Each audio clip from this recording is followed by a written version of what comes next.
All right, guys. So, you know what? I decided I'm going to do a podcast. It's Wednesday night.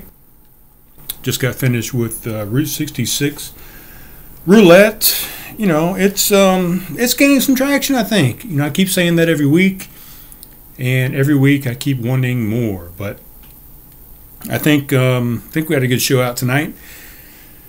It's from 7 to 9 every Wednesday, and what we do when people come into the establishment, we fan out a deck of cards to them, and hey, do you want to play first off? And if you want to play the game, it's free to play. We allow them to take a playing card, and they get a number. Fleming and I sit up front, and we kind of host and MC the event. We have a wheel up there called the Wheel of Misfortune. It's a Route 66 roulette. I think it was a clock at one point or something that Fleming had, but it's got 12 numbers on it, 1 through 12, obviously, 12 numbers. It wouldn't be 7 through 13 and then 10. I mean, it's 1 through 12. Pretty self-explanatory. But we spin the wheel, blam, blah, blah, blam. The needle lands on a number. So if that needle lands on, let's say, number 2. Let's look up. Let's see what number 2 is for this week, because I just made the list for this coming week for, I think that is the 6th of February. So February 6th, this coming week. What did I say? Number 4? What did I say? Okay. You spin the wheel, whatever number it comes up on. There's going to be an artist assigned to that number, or a band assigned to that number. Artist, band, whatever. Whoever the artist is up at the mic at that point, whether it's Fleming Ward, whether it's Paul Pietrofesso, whether it's new guy Josh that came out tonight, I'll talk about him in a minute, whether it's Ron Scott, no, not Ron Scott, John Scott, Johnny Famous as he calls himself, whoever's up there at the moment. So I spin the wheel, it comes up on number 3. Number 3 this week is going to be Willie Nelson. So if that artist that's up there can play a song by Willie Nelson successfully, it doesn't have to be pretty. If they can play a song by Willie Nelson, then whoever has number 3 out in the audience is going to win a free sample of any beer on the wall, which we have up to 40 beers at any given night. So it's interactive open mic. So tonight was pretty good. We have Fleming up there to begin with, and then a guy named Josh showed up. They're with a new band. Got their business card in my back pocket here. Not a new band. I don't know how long they've been around, but we're going to talk to these guys. The Noisy Boys Studios is the card that I have here.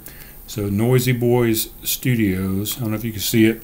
The back of the card says "Do It for the Noise." It's a pretty cool card. Pretty simple. Black on one side, white on the other. White lettering on the black side, black lettering on the white side. It's kind of cool. NoisyBStudios@gmail.com. That's how you can contact these guys. They're on Facebook, Instagram, Twitter, and it looks like YouTube as well. So get out there and check these guys out. I talked to them tonight. Josh and Christian is the other guy's name that was there. I'm going to hopefully have them on the podcast sometime next week. We are planning on Tuesday as a possible date to get together. They'll sit right across the table from me here in a couple chairs. We'll put a mic in the corner there. They'll share a mic, and hopefully they're going to do some performing. But I want to find out who these guys are, where they are from, how they got started, how they got together, you know, all those questions, and kind of figure out who these guys are, because they kind of blew me away tonight. You know, he came in, Josh came in with his guitar, and once Fleming kind of took a break, Fleming said, "Hey, you look like you're here to play. You want to come up and play a couple tunes?" Josh says, "Do you mind if I do any originals?" And Fleming said, "You know what? We prefer originals." And we do there at Homegrown Brew House. Covers are welcomed, but we do prefer original tunes, if at all possible. So Josh got up there and rocked out about 3 songs. He definitely said he did not know any songs by any of the artists that were on the roulette board, so we didn't make him do any of the roulette over there. So hopefully next week maybe he pops in, and maybe he knows some of the artists that I've got scheduled for this week. But But I want to get those guys in, Josh and Christian, on the podcast and have them perform some of their unique music for us because they were fantastic. It was really good. I was really impressed. I'm going to actually schedule them for a time to come in March as well and play at Homegrown. And if I could find a slot for them, I'd like to have them. I mean, they were so good. I'd like to have them as regulars there at Homegrown, to be honest. So that may be a thing.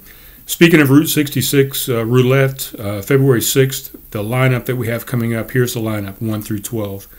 So I've got Merle Haggard on here, got Pink Floyd, Willie Nelson, Led Zeppelin, Johnny Cash, Eric Clapton, the Eagles, Bruce Springsteen, John Mellencamp, Bob Dylan, John Lennon, and then something new for this week, the 12th spot is going to be a wild card spot, so it's artist choice. So if you happen to have a number 12, if you draw a number 12 on the cards there, which a number 12 would actually be a queen, then it's a wild card. Whatever that artist can play, if they can play some kind of cover tune, no matter what it is, you're going to win. So the wild card is the spot to be, number 12 this week. We'll rotate that wild card through a couple of different numbers every week when it comes up. So also on the wild card, if you draw one of the two jokers, there's a big joker and a small joker, as you know, in every deck of cards. If you draw one of the jokers, you're going to have a wild card as well. So no matter what that number lands on in that case, if it's 1 through 12 and you got the joker, you're a winner if that artist can play a song by that band that is in that slot. So that's the way Route 66 Roulette is going to work this coming Wednesday, 7 to 9 on February 6th. Speaking of music there at Homegrown, I'm just doing a short thing, guys. I know I say that all the time. I don't know what's going on. But speaking of music, we'll come back to that. Matter of fact, so I'm talking about these guys, the Noisy Boys Studios guys. I want to get them in on Tuesday. I also, hopefully, am going to have, finally, we've had to cancel twice between the both of us. Finally, Yaden Smith of the Somerville Advice Givers podcast is hopefully going to be on this coming Tuesday as well. So that's going to be a treat. We're going to try and do a collab between the two of us. We'll do the first half as the Somerville Advice Givers podcast, and we'll do the second half as Craft Conversations, kind of do a joint effort. Let me write these guys down. So Noisy Boys, we want to make sure we mention those guys. Somerville Advice Givers, and just Yaden in general. We talked about Route 66 Roulette. You know, if anybody wants to be an intern and write down this shit and pull shit up on the monitor and on the computer and do whatever, contact me at craftconversationspod@gmail.com, and you can come in and kind of intern and figure out how I put together a podcast, how it all works, and also help me put this stuff together so I don't have to sit there and take time out of your time, the listener, the viewer, to write down and jot down stuff. But that's where I'm at right now.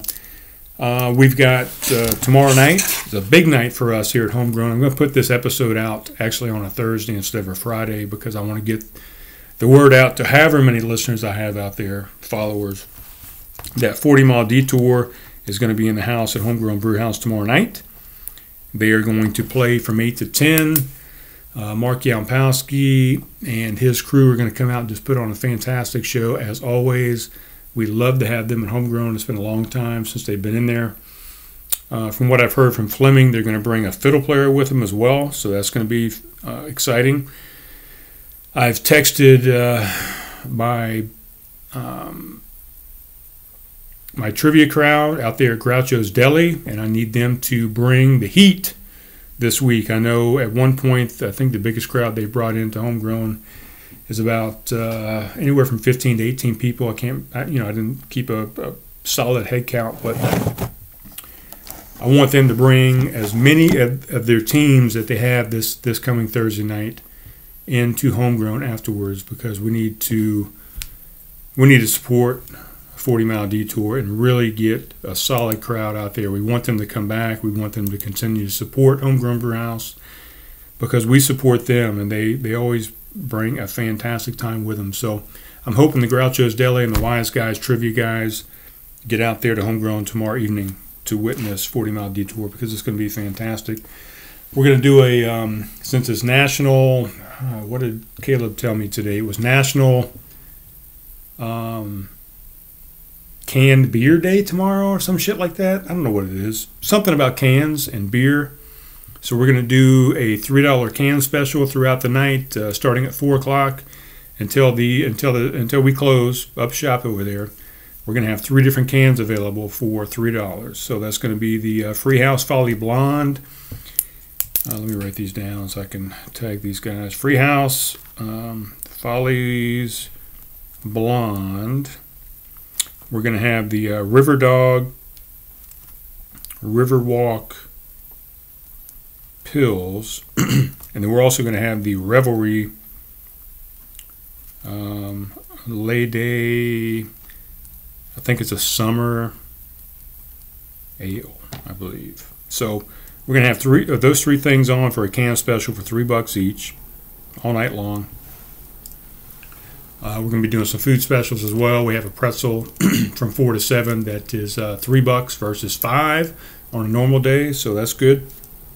So get over there. 117 South Main Street is where the party is going to be happening tomorrow night.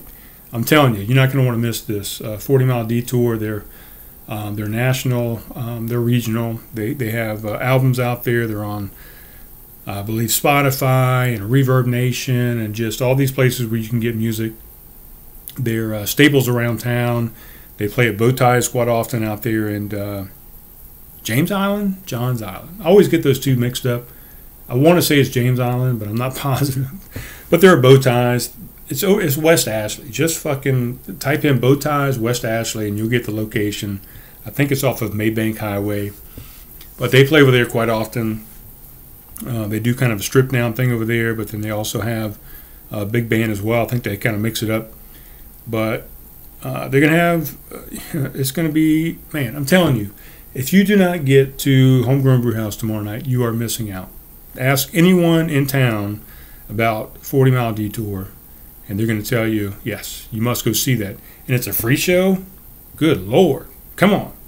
It's free. We got 40 plus craft beers. We got bottles. We got cans. We got food for you to eat. Even if you're not a beer drinker, we have root beer. We have root beer floats. We have Canterbury sodas on draft. And in bottles, we have Mexican Coke.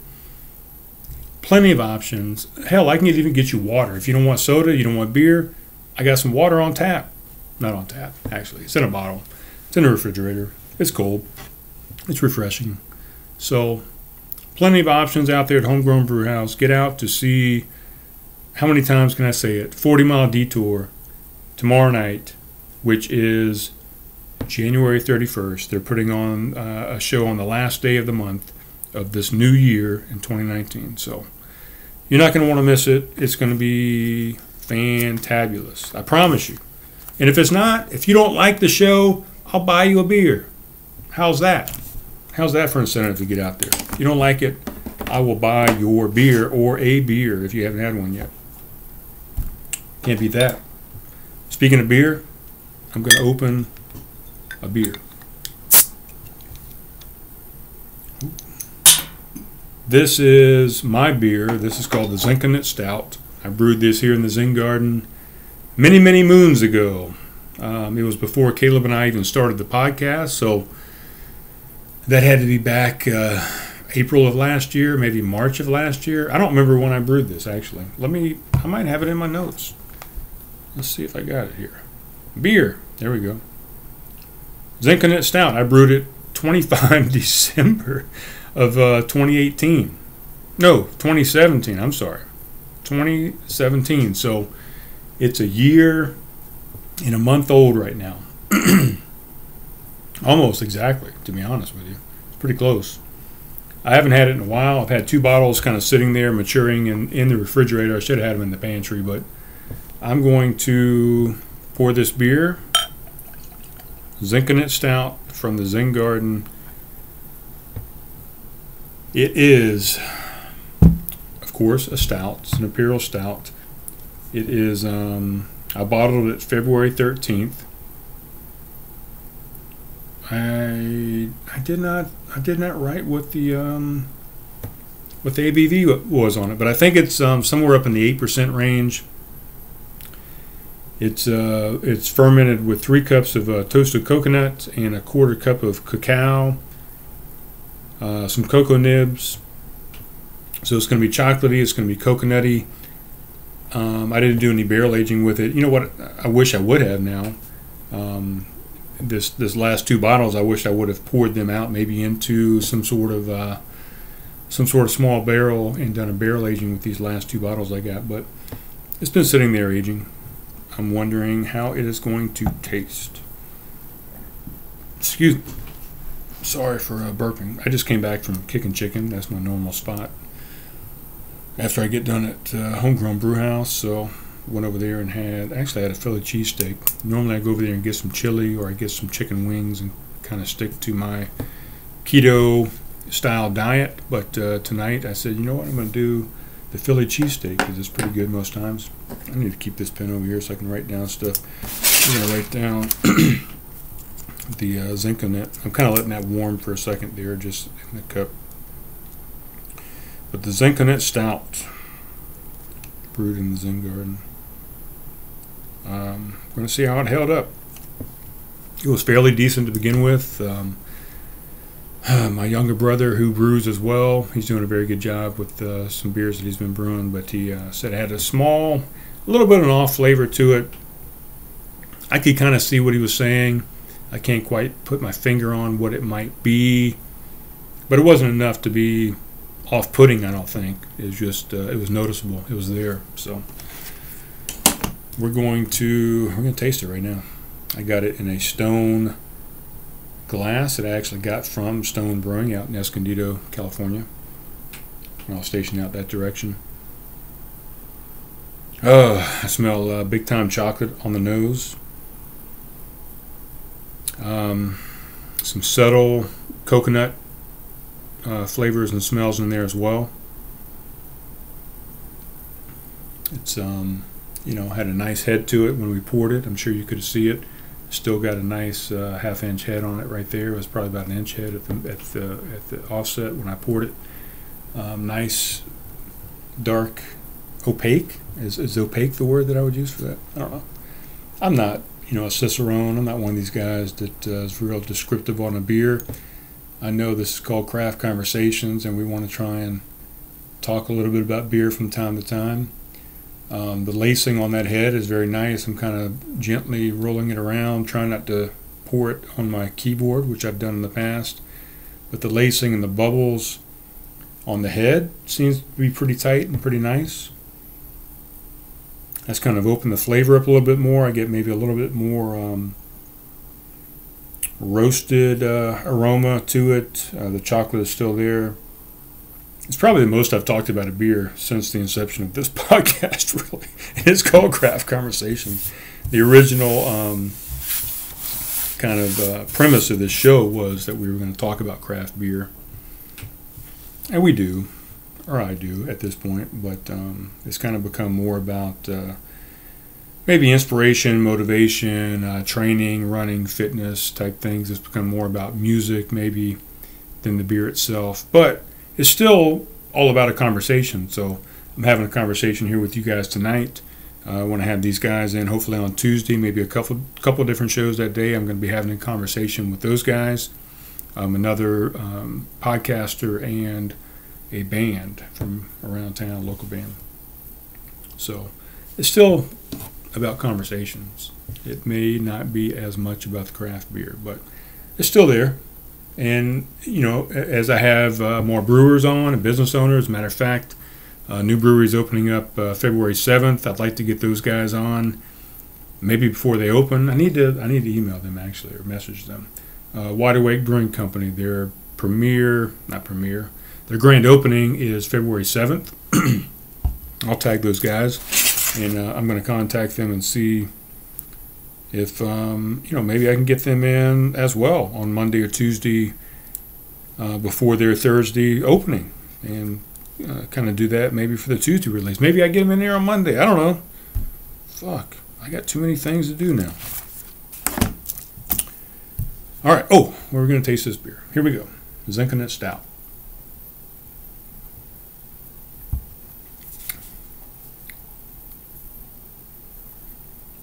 Wow. Super heavy on the chocolate. If I'm going to say something about this point, I probably, it had cocoa nibs that came with the kit that I used. I added some extra cacao powder that I had, and what did I add? I added where's that at? Beer.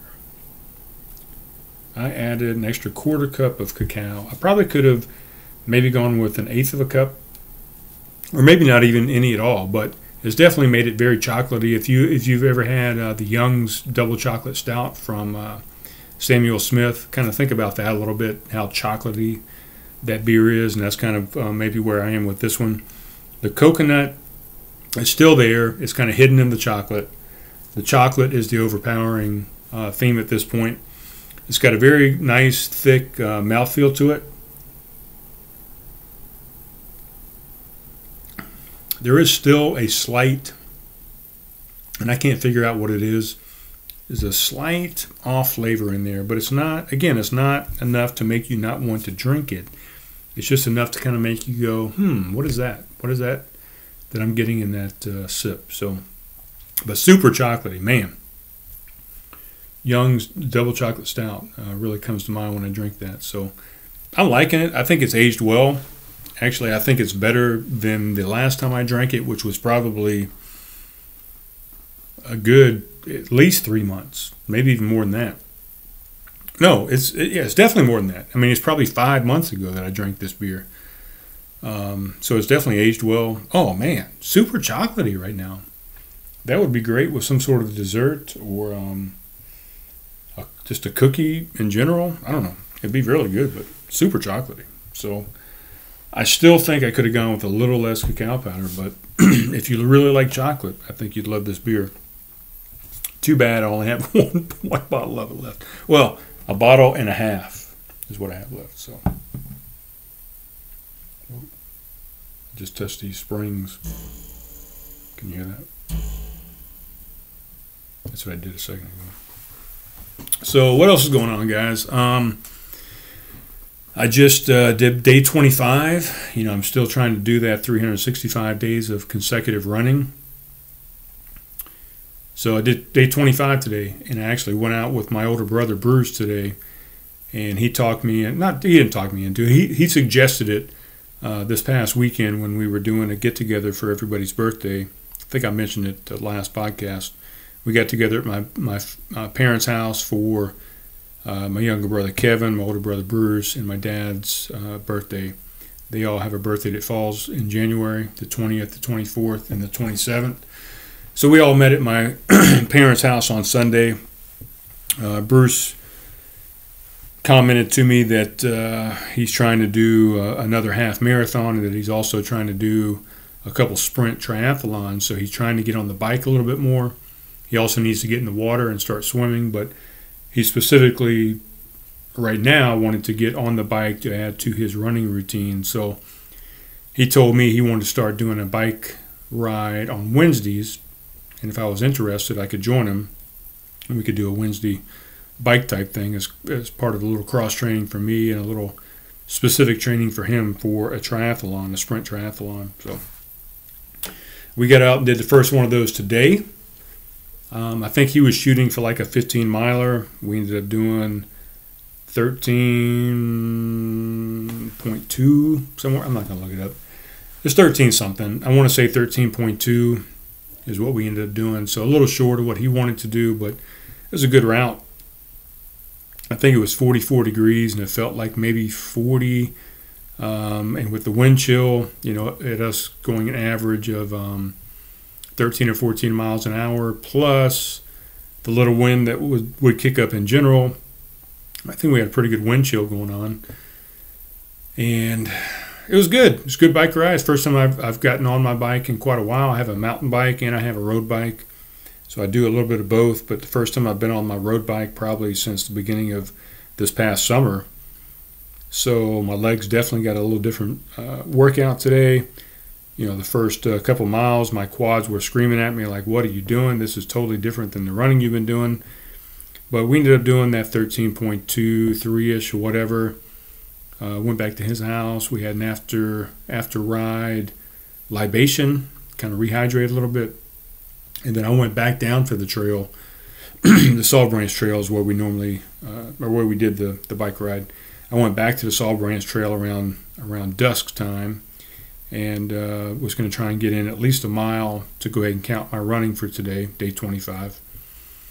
I was out, man, about the first quarter mile, or I was 0.2 miles, 2 miles in, and I'm like, holy shit, I don't think I can run a mile. My legs are toast right now, because I'd done the bike ride, and then we had sat down, and I had cooled down. So now the weather was like extremely chilly, and my legs were heavy. But I did the 0.2, and once I looked at it, I'm like, God damn, I've only gone 0.2 miles. So then I kept running, and I was running out. I was going to go 0.5 or half mile, and then bolt it back to do the other half and just do a mile total. Well, I was on my way back. On the way out, I kind of did the pavement for the most part. Not pavement. It wasn't concrete. I guess it's pavement. I don't know what the difference is. Concrete's a little denser, a little harder on your joints and on your back and on your knees and stuff. I think pavement has a little bit more give to it. So I was on the pavement pretty much on the way out. On the way back, I tried to come off of the pavement a little bit and ride on the grass and the soft soil there. Had a little bit of a toe to it, so I prefer it to be a little bit flat. I don't like to have one leg doing down low and one leg kind of up high, on a high angle on the shoulder there. So it wasn't much of an angle, so I did it. I'm off on the shoulder. The sun had kind of set a little bit, so the dusk had set in. Visibility was kind of low. Next thing I know, I hit a little bit of a root coming out of the side of the sidewalk there. My left toe hit it, bam.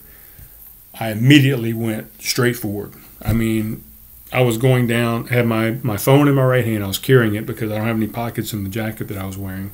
And I didn't bring my belt that I would normally put my phone in.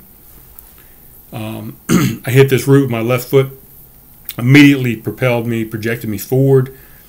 I had the phone in my right hand. I went down, caught myself on my right. I caught myself on my right palm. I'm sorry, this is my left hand. I caught myself on my left palm, and as I did that, I made a conscious effort to push off with my left hand and duck my right shoulder and do a roll. I mean, that's just that's from years of snow skiing. You have to learn how to fall as a snow skier. I think to me is the number one. I used to instruct skiing a little bit. My number one thing is teaching somebody how to fall properly, because if you don't fall properly, you're going to break a leg, you're going to break an arm, you're going to break your neck, you're going to kill yourself possibly. So I would teach people how to fall, because inevitably you're going to fall when you first start out. So you need to know how to fall. So that training kicked in. Also, being in the martial arts since I was 15 years old, we learned how to fall and how to roll and how to not hurt ourselves on the floor. So I kicked in my skiing and my martial arts training and pushed off, ducked, rolled, popped right back up, and just kept on running. The phone was still in my hand, didn't drop anything. And even with doing that and a little bit of tiredness and slowness, I still was able to get in like a 10-12 one-miler after a 13-mile bike and after a fall. So I felt good about it. I'm not bragging. I'm just saying I did it, and I felt good about it. So there's that. What else do we got? I guess, I just looked back at my notes here. I guess one of the big things we got is we're going to have the second brewery, how do you say it, brewery or brewery. We have the second beer making location in Somerville coming up. February 7th is the grand opening. I think it goes from 7th to the 10th is their grand opening window. Wide Awake Brewing Company. It's on the other side of the interstate from where Oak Road Brewing is. So you're over in the Sangaree area going towards Monk's Corner. I'm not sure the exact address. I'm not going to look it up. You can look it up. It's called Wide Awake Brewing Company. Grand opening on the 7th. And again, I'm going to contact those guys after I get done with this podcast and see if maybe we can slide something together before their grand opening here and put together a little podcast to explain their vision, what they're doing, how they got together, how they put it all together, their style of beer, whatever. Maybe get some info from these guys. If not, we'll get them on soon enough. Don't worry about it. So that's happening. On top of 40 Mile Detour coming up tomorrow night, which you know, get there. You have to. I'm telling you, you're going to be sorry that you missed it. On top of that, Friday night is the first Friday of the month. It's February 1st. We're going to have Ron Daniel in the house. He's there on the first Friday of every month. So get out there and see Ron Daniel from 8 to 10. He has really picked up his game. He's got a lot of new covers that he has put together. He's got some new original tunes that he's done as well. He's really picking it up and getting in the groove and doing some good things out there. So 40 Mile Detour tomorrow night, 8 to 10, the 31st of January, and then Ron Daniel, February 1st, 8 to 10 as well. There at Homegrown, 117 South Main Street. So I think that's all I got, guys. I just want to give you an update. I want to give you an update on the Roulette. If you know any musicians, get them out there. Wednesday, 7 to 9. All they got to do is pop in with a guitar, man. We'll plug them in. We got all the equipment set up. All they got to do is plug in and take a spin on the Wheel of Misfortune. All right? So I guess that's it. Please go out to Podbean, to YouTube, to Spotify, to Apple Podcast, wherever you listen to music and podcast, and select that like button. Make a comment, please. Share. Hit the notifications button so you get notified whenever I have a new podcast that comes out. Send me an email if you'd like. craftconversationspod@gmail.com. Go to my Facebook page. Go to my Instagram. Direct message me. Private message me. Let me know what you would like to hear on the podcast. If you have any questions, comments that you would like me to answer, trivia, whatever. Send me some info and let's have a conversation about it. All right. That is all I got. We're at 33 minutes, and I think you know what I'm going to say. Talk to you soon.